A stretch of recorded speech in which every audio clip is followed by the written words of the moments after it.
Hello world! You are listening to The Passion Show with Wizard on CFRU 93.3 FM. It's a do-it-together radio show all about passions and the people who have them. My name is Wizard. My name is Manny. Manny. Manny, you're finally here on the show. Finally, yes. I feel like we've been talking about this for a while. Probably, yeah, for a while. It's finally come to pass. I've realized every episode of the show starts like that. I always say like, "Oh, we've wanted to have you as a guest for a long time." It's never just like, "Oh, you're such an impromptu out of nowhere guest." I need to get some of those. You should just go find someone on the street. Yeah. Yep. I mean, I would love that. That would be amazing. But I don't know. If I walked up to someone, I was like, "Tell me what you're passionate about. What are you passionate about?" I think they would get afraid. Come to my little studio. Yeah, come to my little studio. It's a do-it-together show. You know, I need to do it with you, stranger. Maybe not. No. I mean, maybe I could pull in a kid from outdoor school. Oh, they would go with I've actually done that before. Yeah. I've actually pulled 3 kids from outdoor school. Can you believe that? I believe it. Yeah. Nigel, A1, and Kearney. Soon to be 4. Yeah, soon to be 4 because we're going to get your daughter on this show. She wants to. Your 10-year-old. I mean, that'd be pretty amazing. She's a yapper. Yeah. She knows how to talk. And what do you think she would be passionate about? I have no idea. Would she talk about Minecraft? Would she talk about... Is she a Minecraft kid? A little bit. Has she seen the new movie?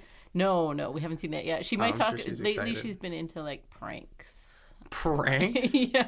What kind of pranks is she like pulling? the ones that she watches on YouTube with like the pie in the face, but she can't do those. A pie in the face? She wanted to do that for April Fool's for Dad. She wanted to pie him in the face, and I was like, honey. Oh, that'd be so funny though. I don't have a pie. You can just get a pie. Here's what you do. You just get a like a pie tin, like one of those, and you just fill it with whipped cream. I know.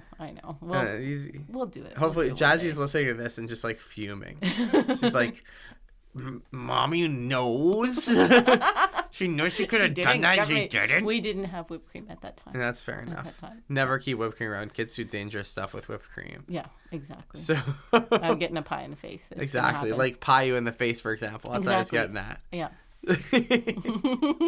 So here you are, Manny, the one and only, and you have a passion that you've shared on media before. Yes, several types of media. Several types of media, not radio, but like television and etc. Like, tell me about it. Well, what are you passionate about? Yeah, the people are asking, Manny, what are you? I used to always introduce a show like this. I kind of stopped, but let's do it for this one. Okay. The people are asking me, Manny. Okay. They're all asking. They're tugging on my sleeves. They're saying, Wizard, what's Manny passionate about? So, Manny, what are you passionate about? I am passionate about donating blood. That's awesome. Donating blood. How specific? It's very specific. I mean, organ donation also in general and all those kinds of things, but specifically donating blood. Donating blood. Hey, I donate blood. I know you do. And I donate. Do you know why I donate blood? Because of the story I told you. Because of the story that Manny foretold me. Because Manny inspired me to donate blood. I have donated blood. I think 9 times. And I think next time is big number 10, the 10. Wow, you have beaten me. Wait, no way. I think I'm only at 8 or 9. That's crazy. I know. I have to take more time in between mine than you do. It's true. I've got super blood. My body is just like, iron, get in this stuff. Become a hemoglobin or whatever. Whatever. I don't know how that. I don't really know how it works. Yeah. I know enough. Yeah. Anyway, I became a blood donor. You inspired me to become a blood donor. So just tell the people. Sure, I will tell my story. Well, inspire. I hope. People listen to the show. There's a non-zero chance that someone will sign up to become a blood donor after listening to this. That is amazing. Like that is why I talk so much about it. And it is something that initially was a little hard to talk about because it's a very personal story and it involves my son and it was a lot of heartache and when I was asked first to talk about it, it was really hard for me. But now I'm like, I can see the results of it. You're donating. I have a friend who donates now with me every time. So it's important to me to talk about it.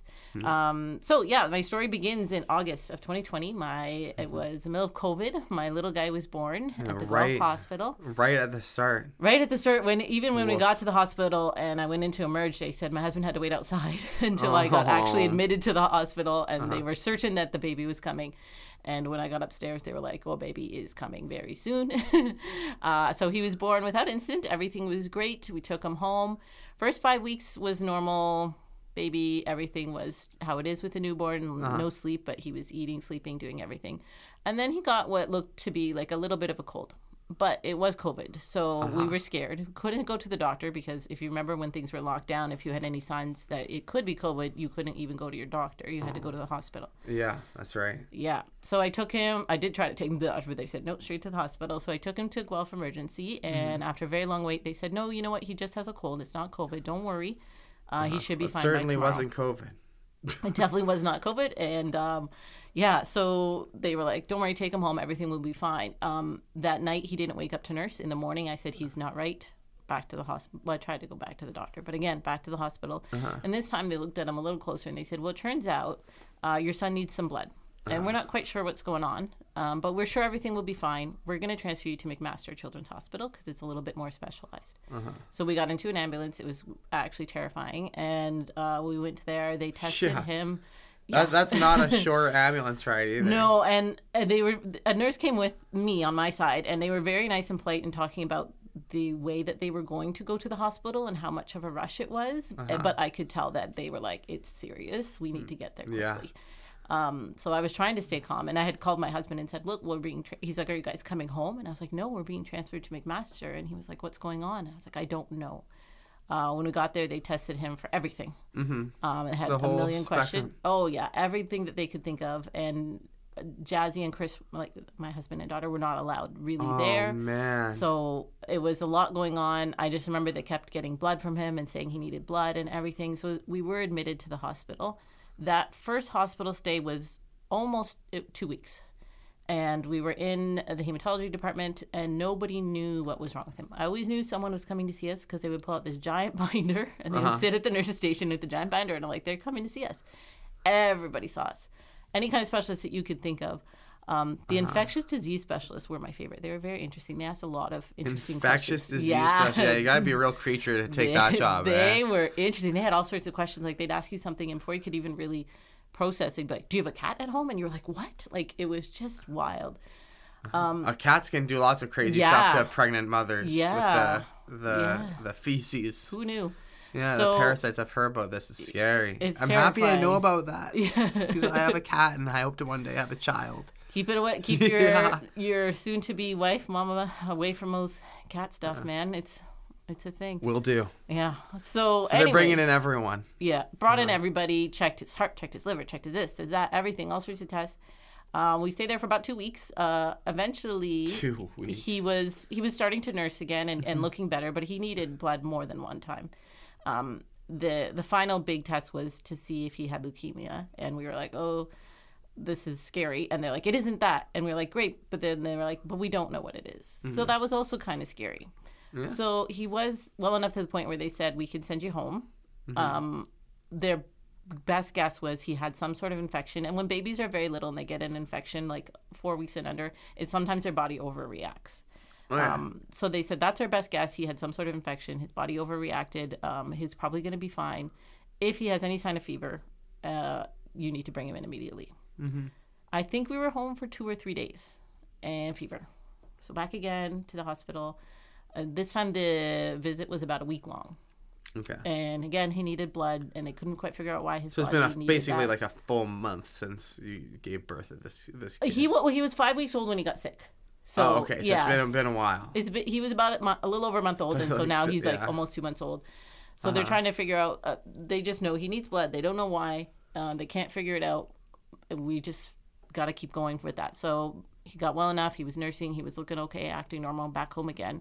And this time they set him up with a hematologist who was going to be following our case. And we were there quite frequently, I think every other day. and they would just test and see if he needed blood or if he didn't. Hematologist is like a blood doctor, right? Yeah. Okay. So generally they're dealing with kids with cancer. I know hema means blood. So I like not knowing any of this, I was just like, what is going on? But he would look normal and be nursing and acting normal. But then I would go and they'd say, well, he needs blood. And so it was just like a lot of unknown. And I could only go to the appointment. Only one parent could go at a time because of COVID and everything going on. And I was nursing, so it had to be and this me. is still like August, September 2020. Yeah, so it was wild. Hospitals were a wild place to be. Yeah, like I remember being in places like that at the time. Yeah. It was just like scary. Terrifying. Like there were times where I was told I couldn't leave the room and I was like, I have to eat. I have to go to the bathroom. It was just terrifying. But at one appointment, they came in and they said, we think we know what your child has. That must have felt surreal. Well, the crazy thing is they said he has Griscelli syndrome. And then I just stared at them and they just stared at me and they said, you don't know what that is. And I said, no. And they said, it's extremely rare. No one here at McMaster Hospital has seen a child with this disease.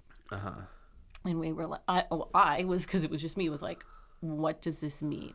Griscelli syndrome. Yes. Okay, Griscelli. Griscelli is the doctor. Is a doctor who discovered this disease about 40 years-ish ago.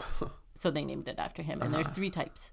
And so they were like, we're pretty sure this is what your son has. There was a lot of questions around his hair, which is interesting because he had silver bits in his hair. And they kept asking about his hair. And I was like, I don't know. Just a baby. He was just a baby. And my husband had like white blonde hair when he was little. So I was like, maybe he got Dada's hair. I don't really know. My other child, as you know, Jasmine is 10 now. She was born normal. There was no issues. So they asked a lot about his hair. And they said that was what led them to this diagnosis. So they asked if they could have a clip of his hair to test under the microscope, but they actually had to send the test to the States because they don't test for it in Canada because it's so rare. So they said it will be could be 6 weeks before we hear back from this test, but we're going to move forward. So I was like, what does this mean? So there's 3 types of Griscelli syndrome. So type 1, they have cognitive difficulties, also this blood issue. And then type 2, they have this blood issue, but cognitively they're okay. And then type 3, they just have the symptoms of the silver hair. But they don't have any of the blood issues. So the blood issue, it's a really big, complicated word, which I don't even think I can pronounce, but it causes a symptom known as HLH. HLH. And what that is so in your normal immune system, it's just hanging out.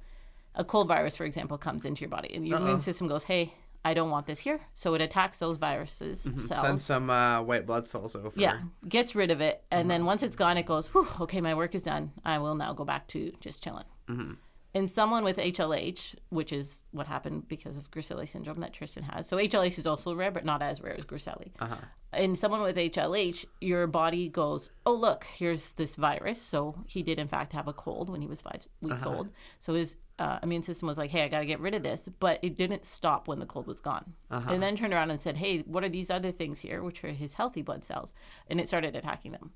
So his own immune system doesn't recognize his own healthy cells. So the white blood cells are just going absolutely crazy. Just eating, they're just killing and eating. That's why they needed to give him the blood donations. Yes. So he just kept needing more and more blood. And then they couldn't figure out, he wasn't internally bleeding, this and that, all these different things. Wasn't cancer. What could be Yeah, it seems like a very happen. tricky thing to find. Yeah. So if this isn't diagnosed, actually, which it isn't often, I mean, it's a fatal, they lose children frequently because they just don't know. Yeah. So we're very lucky that they did diagnose it, especially knowing that at McMaster, they've never seen a case of it. Some hardworking... brilliant people there. Yeah, wow. And they caught it very early before the symptoms really were showing because he did get that little cold, which we're very lucky he got that little cold when he was very young and that we took him right to the hospital. Yeah. Because if he hadn't, it possibly could have gotten missed because it took them almost a couple months to even figure out what it was being treated. So if it had because it just would have been the next time, whenever he wound up eventually getting a cold, the Griscelli would have kicked in. And so it was good that it happened. Yeah, or potentially with children that age in early infancy, their immune system just sort of wakes up at one point and starts attacking their healthy cells. So the cold, I think, brought it on a little bit earlier than it would normally have happened. But it was, in his case, a good thing that happened, and that it kind of was a good thing that things were so intense with COVID that they were looking at him. Yeah, I mean, I guess. Yeah, it worked. In many ways, it worked out for us for several reasons, but so the doctor tells me this and I'm just staring at her and she's like, you don't know what that is. It's extremely rare. What it basically means is he needs a bone marrow transplant. And I still really didn't understand what that means. And she was like, he's going to receive that at Sick Kids. He's going to be in this and that and all this testing. And I was just like, what is happening? So basically what they were saying, so bone marrow transplant, they give you cancer treatment. So they give you all the chemotherapy and a large amount in a short period of time to kill your entire immune system. Oh my gosh. And then they replace it with a new immune system. And then eventually, a week or two, a couple weeks maybe, your body will then accept that immune system as its own and start producing healthy cells. So it's a very risky process. Yeah. And it does have a lot of consequences because it's an intense amount of chemotherapy over a very short period of time. And in that time when you have no immune system, it is very dangerous for you to get sick. In any shape. So you need to be kept like an extreme lockdown, like yes, like you're basically in a a specialized hospital room even. Yeah. So the hospital room that he was staying in had an antechamber. So before you could even get into his room, you had to go in there. You had to take off things that you were wearing in public. Like an airlock. A little bit, like you had to clean and do things like that. This is where I was saying it was kind of good there was COVID because people weren't going out anyways. Antechambers around. We're like, all right, we built all these antechambers. And people weren't going out. Like I wasn't missing parties or things like that. Like Jasmine just wasn't going to school. imagine if you had to miss parties, I had to miss a party. Oh. But you know what I'm saying? Like people weren't out and about, so it wasn't unusual for us to be so isolated. Yeah. It was awful and terrible to be isolated, but it was you were used to it. You've been isolated for half a year. Yeah, so like, it's just like okay, I didn't have to worry about Jasmine being in school and catching something and bringing it home and all these things. Yeah, that would be a huge bummer. Yeah.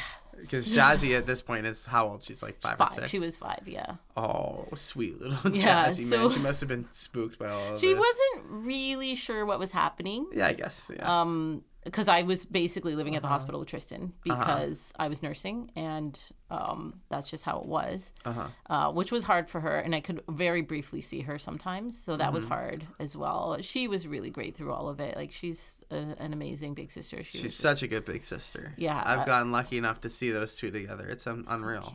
So cute, yeah. She takes such good care of them. She does, yeah. She told me one time, on my birthday, I can tell you now, but I made a wish that Tristy would get better, and he did get better, and I was like crying. Oh. I know. I was like, no. Okay. So back to the hospital. So they told us this is happening. He's a couple months old at this point, and they said we have to start preparing. Gotta put some bone marrow in this kid. We need to find some bone marrow. We're going to test you and your husband and daughter to see if you are a match to donate your bone marrow for this, and we have to wait and see how that goes. But the process is you guys will be staying at Sick Kids. You will be there probably like 3 months kind of thing. Your family can stay at the Ronald McDonald House, which is right there, but it will be a lot of time in the hospital, and we're trying to do it as quickly as we can. So they were looking at around the time he'd be 6 months old, and they said we need to move very quickly because it's a very urgent matter. And I said, well, what if you can't find a donor? And they said, if it worst comes to worst, we have to do this very quickly. We can use you as a mom, even if you're not a match. And I was like, this is terrifying. Yeah. So basically I went home knowing what he had, but not knowing what it was. And there's not a lot of information about it. And knowing what the process, like what they had to do, but not understanding the whole process exactly. And then the terrifying reality that they might not find a match for him. And it's much more difficult to find someone with mixed backgrounds. Yeah, exactly. Mixed ethnicities. It's much harder to find a match. And COVID actually made it harder because you couldn't necessarily fly someone if you had a match on the registry, and you couldn't necessarily fly them in because of COVID. So there was a lot of factors. So I remember the day that they called me because their first thing was they tested 3 of us. None of us were a match. So that was terrifying. I was like, what can we do? I wonder what even goes into like the whole match for stem cells, because it seems like a real intense thing. A bunch of factors that they're looking at. It's not just, it's so much more than just blood type. No, there's some sort of number. Because I remember when they did finally find a match, they said it's 6 out of 8, and that's good enough for us to move forward. Okay. So there's a lot that they're looking at, but all we knew was none of us are a match. It's going to be tricky to find a match, and this needs to be done as quickly as we can. So it was terrifying news. Extremely stressful. In the meantime, he was still in and out of the hospital here and there needing blood. Couldn't really control or understand. We were on lockdown, our family anyways, but it wasn't necessarily just a sickness that would cause this to happen. It was just the way his body was. So they did put him on steroids to suppress his immune system, which means he gained a lot of weight very quickly, and he was nursing a lot, and he was cranky and it's not his fault. It was just a medication. Yes, I've seen the pictures of the little fella. Little moon pie face, With little cheeks on this guy. It was very stressful for our family. They took very good care of him at McMaster, but it was a lot. But I still remember it was very close to my birthday. The call came in where they said, we found a match for the transplant, and it's on the stem cell registry. And I was like, wow, what? Okay. I finally got on the stem cell registry. Finally found out a couple weeks ago. Yeah. Well, you're on bone marrow. Stem cell is slightly different. Yeah, this is where it's a little bit confusing. So you're on the bone marrow, which I appreciate and love, and I thank you for doing that. So that's what they were initially looking for. So stem cells, though, are when your baby is born. So when Jasmine was born... That's right, yeah. So when Jasmine had been born, now 10 years ago, but 5 years before Tristan, I had been living in Brampton, and at the Brampton Hospital, they will collect your cord blood. So they asked, do you want to donate your cord blood? And I said, well, I don't need it. Take it. So then they take the cord blood that's donated, and they freeze it, and they use it for things like this. So we received donated cord blood for Tristan's transplant, which is this whole miracle of our family going full circle, and that I donated Jasmine's and that we received some. You happen to be at one of the only hospitals in Canada that actually collects, right? Right. There's very few. I think there's three or four in all of Canada. Yeah, you mentioned that in one of your previous interviews I listened to. Because I think it was the video one. Yeah. Because I talk about it because of our family donating and then receiving it. And they actually haven't used a lot of it. No. But the potential is there. And for our family, I mean, it saved Tristan's life. Yeah. If they had gone forward with my match, for example, with bone marrow, it might have worked. It might not have. We don't know. But that was a huge relief knowing that they had the cells there. They were frozen. They were ready to go. We didn't have to wait for anyone. There was no issues of what if the person changes their mind or can't come or gets sick or something. There. Everything is all ready to go. So it was February of 2021 where we were admitted to Sick Kids Hospital. So when I say we, it's because I stayed with Tristan the whole time because he nursed throughout everything. So I lived with him when he was. That's mind blowing. It was a little. That is so intense. And it was heartbreaking being away from Jasmine. But I couldn't my husband couldn't take over. Yeah. He was like, what if I just we give him a bottle for the night and you take the night off? And I was like, well, then I would have to just wake up and pump anyway. So, you know what, I'm just going to stay with him. Difference. So, yeah, it was really hard. But it's hard for Jazzy, but she has a brother. Yeah. Well, she couldn't see him the entire time he was in the hospital, which was hard. Man. So that was February 2021 where we were admitted to Sick Kids a few days before his transplant, and they did the chemo, which was super hard because at first they look fine. And then it just hits and you're like, they're so sick. And their hair falls out and it's just, he's puking. It's really, really hard. And then the transplant itself, the nurses are like, it's very underwhelming. It basically looks like they're getting a blood transfusion. They bring a little bag in and they do the transplant. Aww. And then you wait. Little baby size bag. Little baby size bag. That's just the imagery of all of this is, whenever I think about this, and I think about this every time I donate blood. Yeah. It's just in another universe of surreal, too vulnerable. Yeah. Too little wee Tristan. Yeah. His little bed. It just it doesn't even make me sad necessarily. It's a different thing. It just sort of puts my heart inside out. Yeah. Does that make sense? Yeah. It's just it's so hard. I went through it and it's just how did I get through that? It's just you're a mother. You just do it. You just do what you got to do. And the worst part is after the transplant, you have to just wait. Yeah. And they said it could be 2 weeks. It could be 4 weeks. It could not work. So every day they test his blood and you wait to hear and you wait to hear. And I remember vividly, I had a favorite nurse and they would leave the little paper there with the numbers, which numbers don't mean a whole lot to me, but I was staring at those numbers, always watching for counts to go up of certain things. And I woke up one morning and she had been in very quietly and done what she needed to do and left. And then I saw the little piece of paper. And they call it engraftment. And she said engraftment day, and she wrote it on the paper. And I jumped out of the room in my pajamas, and I ran down to the nurse's station, and I said, are you serious? Because it had only been about 2 weeks. And she said, yes. And we jumped up and down and screamed and cried. And, and it's COVID. You're not supposed to touch people's eyes. Supposed to have a mask. Yeah, I don't know. It was just madness, though. It was in 2021. I know. It was crazy. It was crazy. But like that was like such a happy, like I couldn't believe it. I was like, his body is producing its healthy blood cells. Because there's a chance that his body just won't take to that. Yeah. And there's not much they can do. The good news, which I actually didn't mention, that his doctor at Sick Kids had treated 2 kids previously who had Griscelli syndrome, and they had been siblings. So that was really good. I was glad to have a doctor who knew what he was dealing with, which was another kind of miracle, that he had just finished treating a kid, and he had treated 2 kids with this extremely rare disease. There's less than 400 known cases of this disease. So it's like super rare. So he engrafted, and we were in the hospital for about a month. And then we were quote unquote released, but we had to stay at Ronald McDonald House, which is down the street from Sick Kids, because we were at Sick Kids either every day, and then it was every other day, and then it was every third day. But we had to be within an hour of the hospital, and Guelph is just outside of an hour from the hospital. So that even when we got to the point where we were only going to the hospital once a week, they were like, we need you to stay close. For the first 100 days post-transplant are the most, it's most important that you be very close. There's like a tapering probability of rejection. There is, yeah. In those 100 days, where presumably the chance goes down every day, but Pretty it's much. still around for the 100 days. Yeah, so they count like transplant is day 1, and then or day 0, and then they count +1, +2. So it was super important. Getting to that 100 days was super important for us. So thankfully, we were able to stay at the Ronald McDonald House, so our family was able to be together. And even with COVID and the madness, a lot of those families who are staying there have also issues of immunity and stuff like that. So it was a fairly safe place for us to be. So we ended up living there. We were at Sick Kids for a month.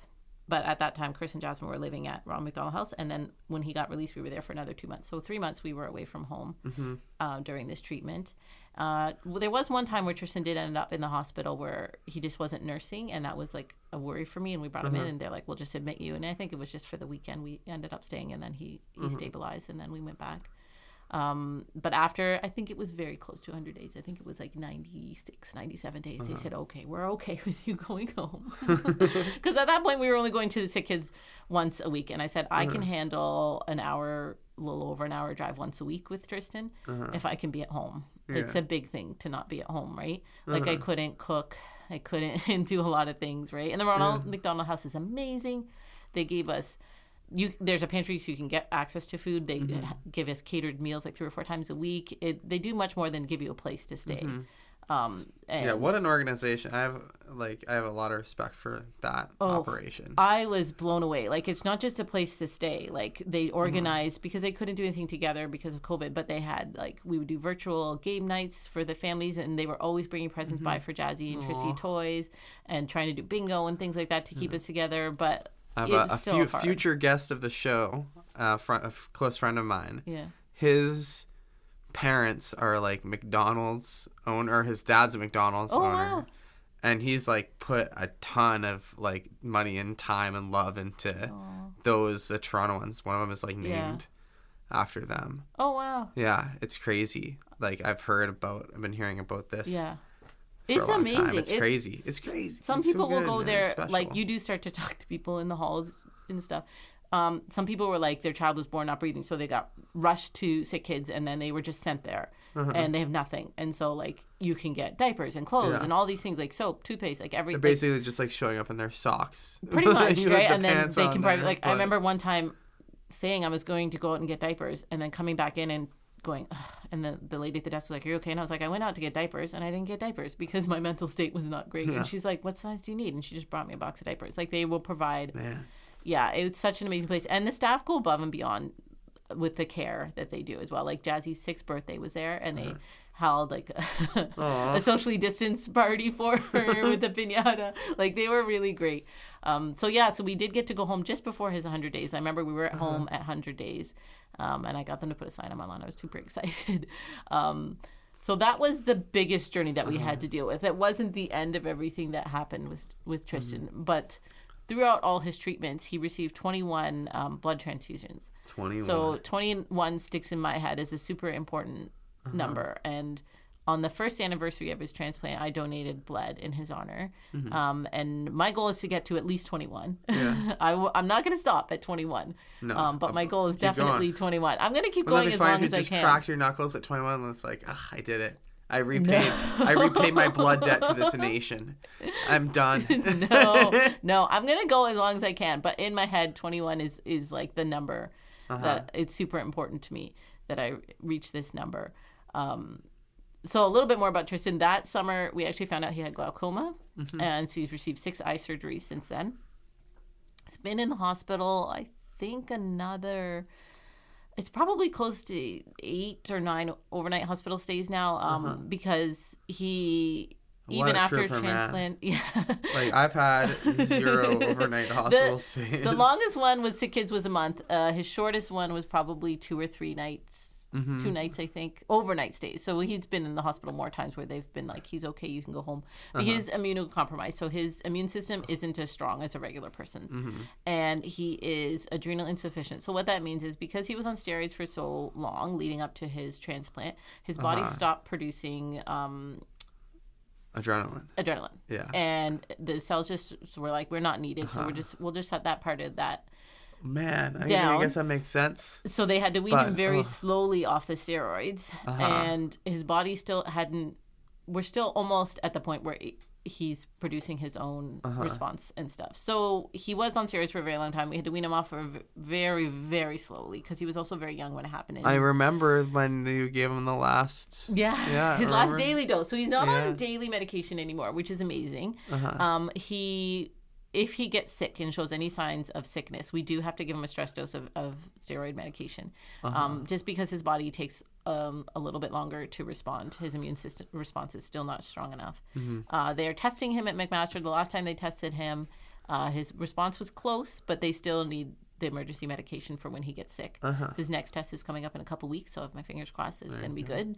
But right now he doesn't need any daily steroid medication, but he wears a medical alert bracelet because if he's not able... to take his medication, we have to give him like an injection, and he has to go to the hospital, which happened a few weeks ago. He was puking, got some sort of stomach virus, and for a normal person, you just take some meds and go to bed or sleep it off. He wasn't able to hold down his medication, so he puked it up. So it's fatal if he can't get like his hormones will crash and he will just be unresponsive. So we had to give him his injection, take him to the hospital. But this time they sent him home, so he didn't have to stay overnight. So it's getting bit by bit, getting better. Yeah, that's a pretty big improvement. It was about a year prior that he had the same issue with the puking, and I did go in the morning, and he was unresponsive, and he had to call 911 and rush him to the hospital, and it was a pretty intense moment until they got him to wake up. So yeah, he's doing really well. He's in school. The only thing people notice people notice his silvery hair. It's toned down a bit. It looks awesome. He looks extremely rad. People stop me and they're like, "Your son's hair is amazing," and I'm like, he's a beautiful boy. He is. Whenever I see him, I'm like, "Oh man, look at this guy." With the glaucoma, the medication they put him on, he has extra long eyelashes and they have a tinge of silver at the tips. Like he's very, very adorable. He's awesome.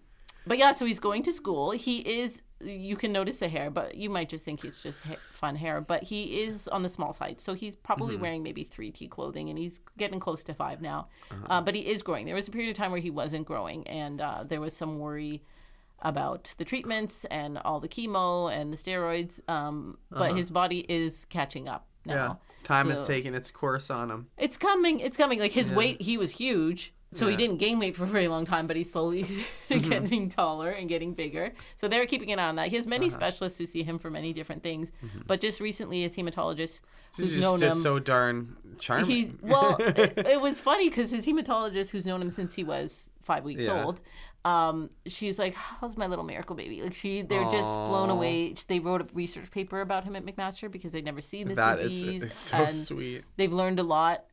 So they just recently, she said, "You know what? I probably only need to see him once a year. He's doing so well," which is crazy, going from like weekly to bi-weekly hospital appointments at either McMaster or Sick Kids, and many different specialists, to them being like, he's good. Check in on him. We'll see him next year, kind of thing. Crazy. So I think that like just his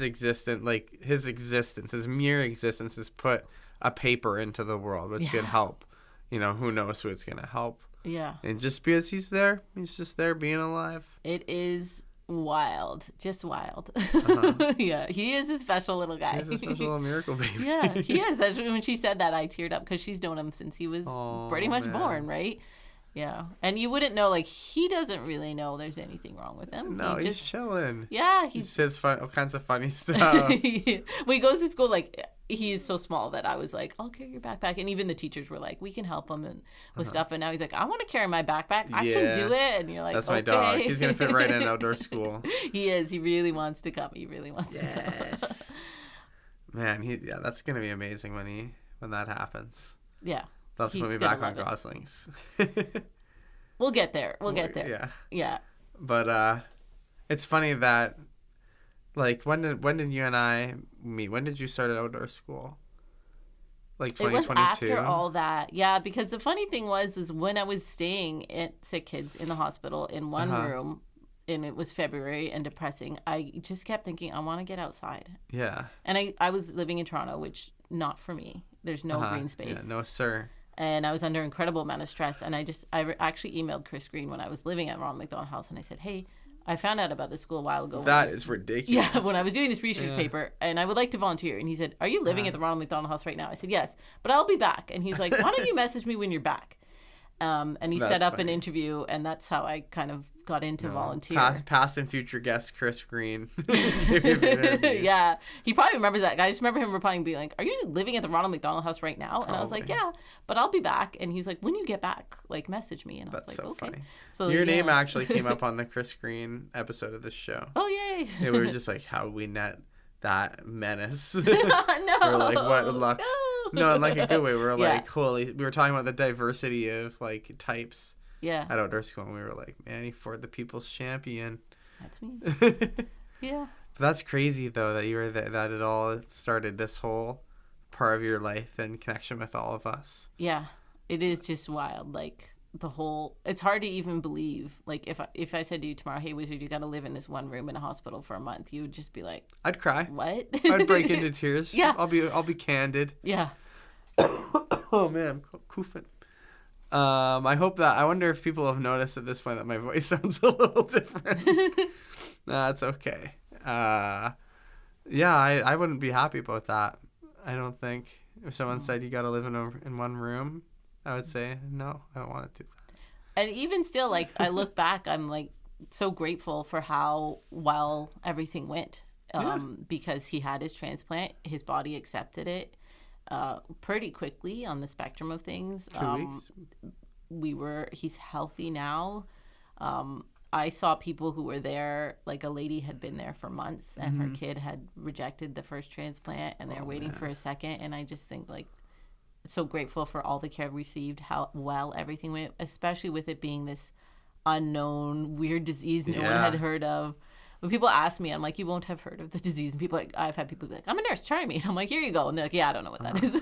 I'm like, yeah. Didn't you speak with the doctor? I did. So there's that's a good story. A tiny little Facebook group for people who know about Griscelli syndrome. And it was started by a mom of a kid with a Griscelli syndrome, which I have a great update on that.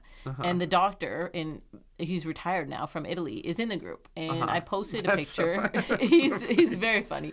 I posted a picture one day of me and Trissy. And while we were starting to figuring out, is he going to grow, what the deal is, because they were sort of, what should we do? Should we give him some hormones? Should we wait and see? And I just posted on there. I said, did anyone with older children who had Griscelli, like, do they grow up to be average height, or what's the deal? Do you have any information on this? And he replied, and he said, let me confer with my colleagues in Paris at the hospital. And I was like, what?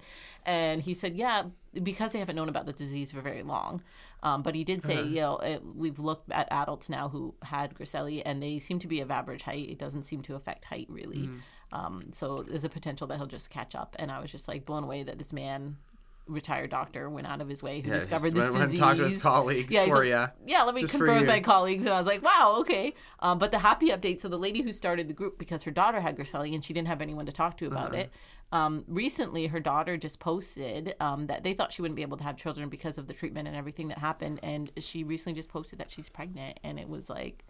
Yeah, it was like a crazy, So that made me like super happy. And the super great news, they did test our whole family. So both my husband and I have one gene that's responsible for causing Griscelli syndrome. Okay. So any kids that we had would have a 25% chance of getting the disease.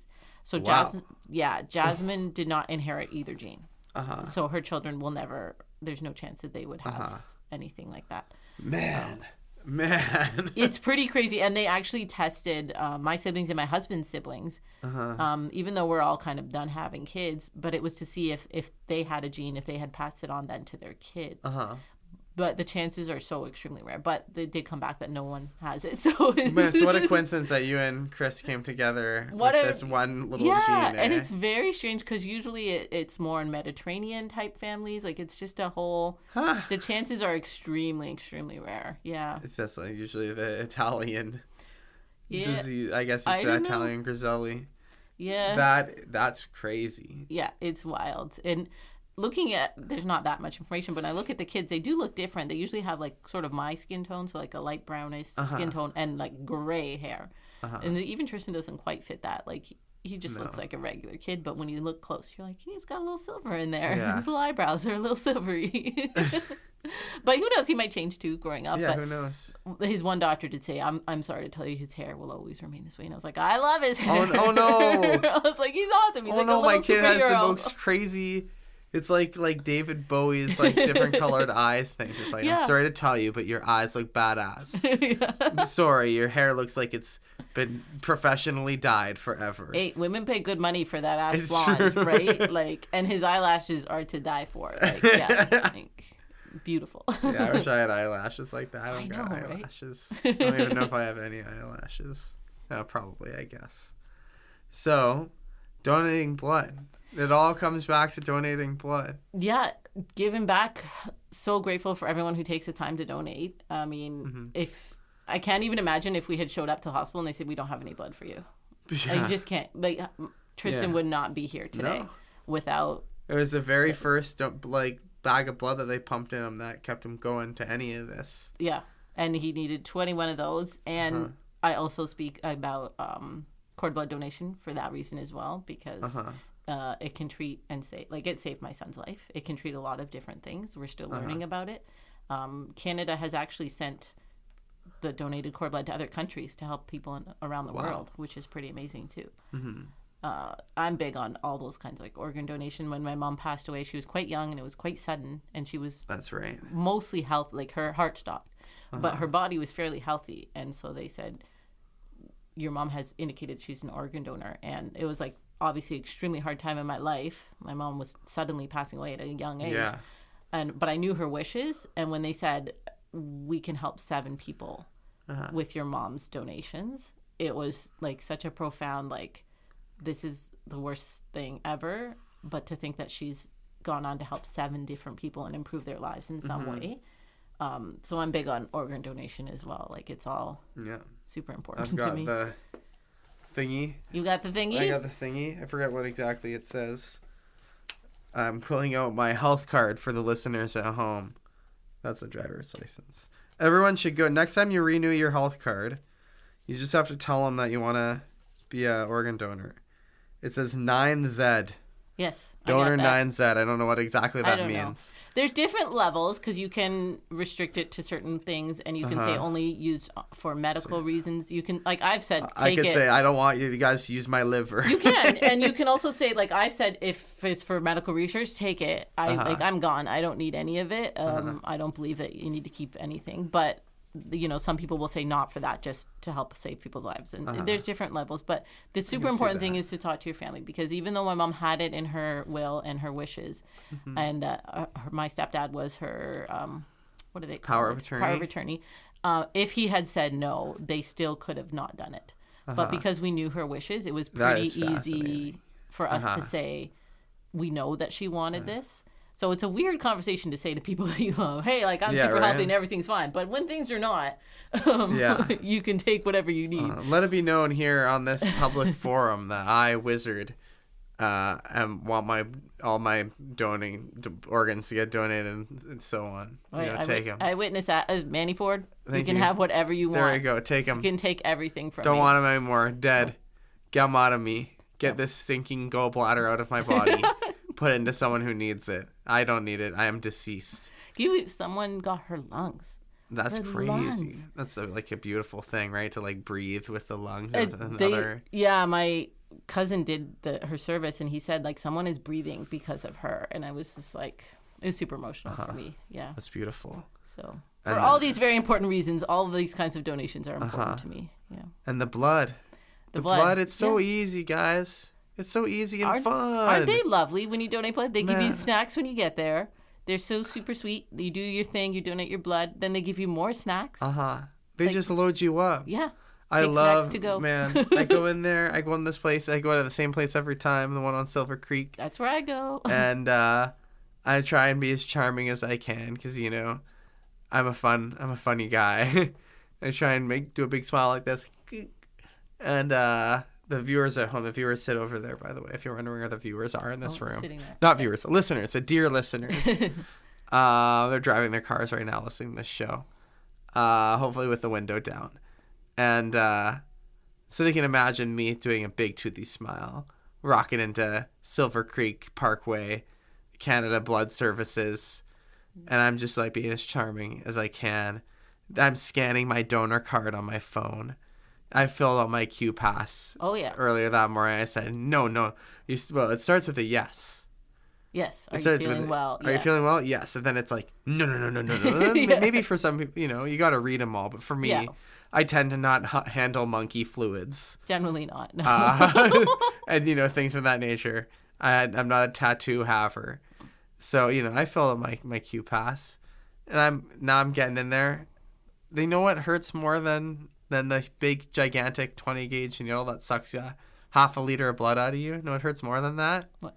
The tiny little pinprick that goes in your finger. Oh, yeah. You know? The nurse who does that. Do you feel that? Yeah. Is that relatable? No. I always, the little, on the like ring finger or whatever, it's just like, chick, chick. You're like, ooh. And it's like, they put a tiny little bit. Oh, they're nice. They're so super great, though. Like, I always tell them Tristan's story because we have done work for Canadian Blood Services. I'm like, have you seen our picture? Here's my family. And I always show them pictures of Tristan. I say, this is for my son.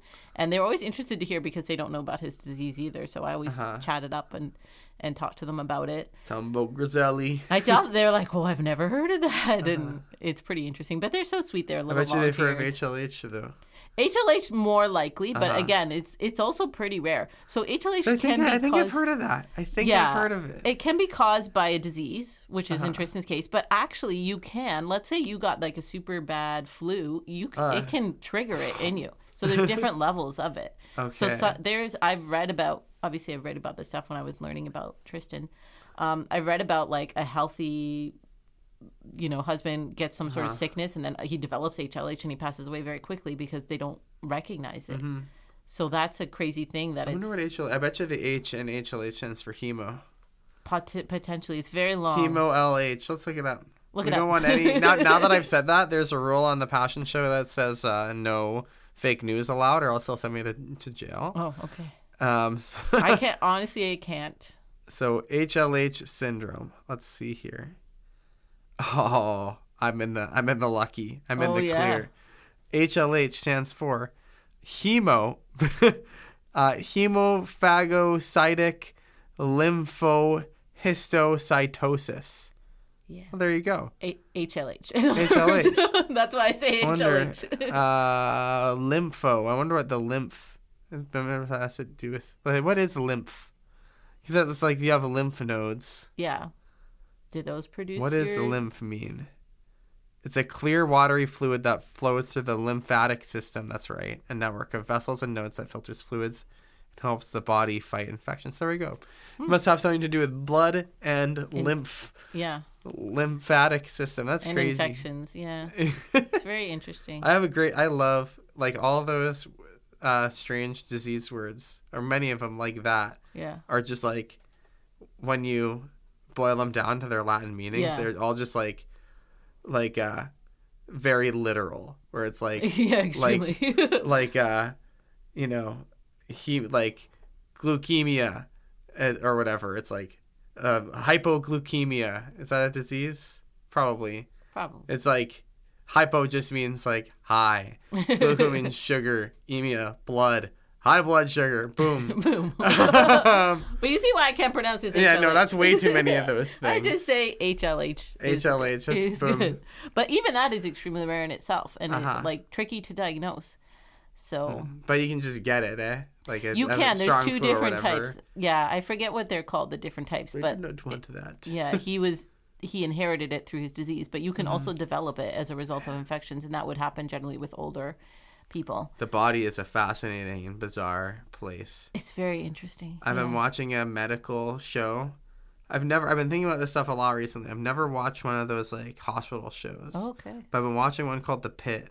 Yeah, you told me about that. I told you about The Pit. I told everyone about The Pit. I love The Pit. It takes place in like an ER, and it just blows my mind. Like these people, doctors and nurses, and even just all the people who are running around in hospitals, like, you know, helping get bodies off of gurneys and like sitting behind the desk and stuff. It's like such a machine, such a like incredible, stressful machine. It is a wild place to be. Like my mom was a nurse. Yeah, my mom was an ER nurse. To nurses, like, and we have met many nurses, and I have to say, I probably had 1 or 2 that I didn't really enjoy, and the quality of care, like, it was amazing. And but they're real people. Like I remember Tristan's first hospital stay. They had to have an IV, and he was so little and little baby and it kept IV. Falling out, and his little arms were all bruised. In the universe. Well, it gets worse because his little hands and arms were all bruised, so they had to put it in his head. And I was like so torn and sad. And I remember one of my favorite nurses came in at night, and she was very quietly checking on him, and she didn't want to turn on the light and wake him up. But just as she was leaving, I kind of touched his pillow, and I said, "It feels a little wet." And she turned on a light, and it had slipped out, and there was blood everywhere. So blood from a baby's head. It was terrifying, and it was just her and I at that moment. And we just, you know, she said, "Grab this," and I did this, and we got it all cleaned up, and everything was fine. And then afterwards, she kind of just like took a deep breath and looked at me, and we were both like, "Well, that was terrifying." Yeah. And she was like, "I'm right with you. That was terrifying." And like, they're real people doing like amazing, hard, like, the care that I got. I remember one time I was just so happy he was nursing. I was just bawling. And a doctor came in, and she's like, "What's wrong? Are you okay?" And I was like, "He's eating. He's okay." And she's like, "It's okay, sweetheart. It's okay." But like, they just really go above and beyond. Like I had one lady when I was living at Sick Kids, she would bring me heated blankets at night because she knew how cold the sterile room was. And she'd be like, "Here's some heated blankets," and sneak them in for me. And because I was sleeping on a hospital chair for a month. Man, oh man. And you can't really bring anything in the room, this tiny little room. So it was a lot. But like, shout out to hospitals and doctors and everyone who just cared so much. Like, and mothers, man. And babies. And babies. My little trooper, he had his first laugh in the hospital. I don't know if I ever showed you the video. It was like around Valentine's Day when we were still at Sick Kids. And I was making a silly noise, and he was just giggling. And I need to see that. That's important. Oh, it's just his spirit through it all. Like, he didn't really know anything was wrong, you know? Like, he was just like, "Okay, now I'm in this bed, but Mama's here." Yeah. Yeah. He inspires me. He inspires me so deeply. I'm so excited to get to 21. Here's something. Like, very soon, our combined number and your friend's combined number. Oh, yeah. That's going to be 21. Might even be 21 right now. It might be, yeah. So there you go. And that's a beautiful thing. You know, if nothing else, if both of us drop dead tomorrow, you know, which is not going to happen. That's not going to happen. We're going to carry on. But, you know, we've done it. You know, there are people out there, and it's not crazy to think like that blood gets used. Like, and I forget. Like, when my blood goes off, I'm just like, "See you later, blood." It has to get used pretty quickly. Yeah. Like, they can't just keep it for years. They can't freeze it and keep it for years. I don't recall off the top of my head the shelf life, but they have to use it pretty quickly. So that's why they always need it. Exactly. It's not like they can just fill up this freezer and be like, "Yeah, we good for blood." Like, they have to keep collecting it. Man. So. And I'm assuming, like, it seems like that blood just gets gone through and through and through. So it's like to think that my own blood, my own sweet, O positive, yum, most common type of blood, bummer. All good. It's getting used. But it's blood, you know. It's getting used. And it's like, but there it goes. It goes and gets, like, the idea that like 9 little sacks of my blood have just gone into the world, and they're just chilling in someone's veins.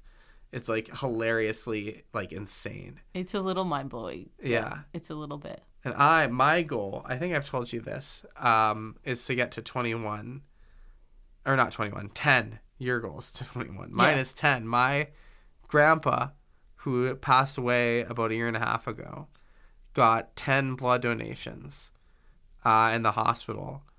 And that was enough to like take him right back from the brink of death and give him a whole extra year. Wow. And he used that extra year beautifully to like, get his affairs in order and just confirm to everyone in his life that he loved them, and we allow us to, share our love with him and time with him and see him off in a way that felt really good. And it was because of 10 bags of blood gave him that. With those 10 bags of blood, it'd be bye-bye, Grandpa. Wow. A whole year or two soon.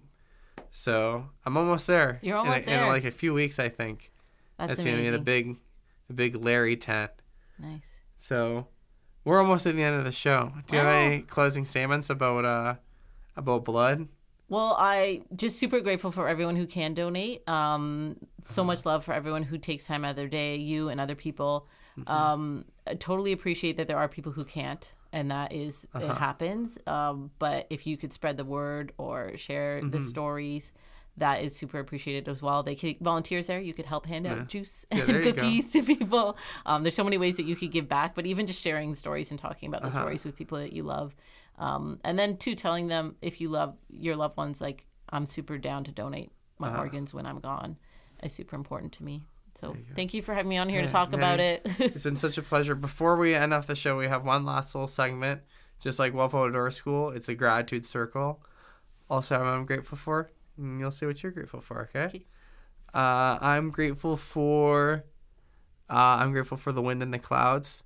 I'm grateful that I have blood and that I drink water and eat food and it turns into blood and I can donate it away. I'm grateful for my family. I'm grateful for my voice and my platform. I'm grateful for you. And what are you grateful for, Manny?